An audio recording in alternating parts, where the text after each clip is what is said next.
சங்கீதம் 12. செமினீத் என்னும் எண்ணரம்பு கின்னாரத்தில் வாசிக்க ராகத் தலைவனுக்கு ஒப்புவிக்கப்பட்ட தாவீதின் சங்கீதம். ரட்சியும் கர்த்தாவே, பக்தி உள்ளவன் அற்று போகிறான். உண்மை உள்ளவர்கள் மனுபுத்திரரில் குறைந்திருக்கிறார்கள். அவரவர் தங்கள் தோழரோடே பொய் பேசுகிறார்கள். இச்சக உதடுகளால் இருமனதாய் பேசுகிறார்கள். இச்சகம் பேசுகிற எல்லா உதடுகளையும் பெருமைகளை பேசுகிற நாவையும் கர்த்தர் அறுத்துப் போடுவார். அவர்கள், எங்கள் நாவுகளால் மேற்கொள்ளுவோம், எங்கள் உதடுகள் எங்களுடையது, யார் எங்களுக்கு ஆண்டவன் என்று சொல்லுகிறார்கள்.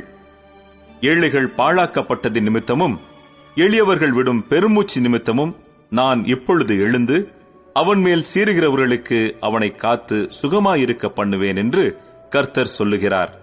கர்த்தருடைய சொற்கள் மண் குகையில் 7 தரம் உருக்கி புடமிடப்பட்ட வெள்ளிக்கோப்பான சுத்த சொற்களாயிருக்கிறது. கர்த்தாவே, நீர் அவர்களை காப்பாற்றி அவர்களை என்றைக்கும் இந்த சந்ததிக்கு விலக்கி காத்துக் கொள்ளுவீர். மனுபுத்திரரில் சண்டாளர் உயர்ந்திருக்கும் போது துன்மார்க்கர் எங்கும் சுற்றித் திரிவார்கள்.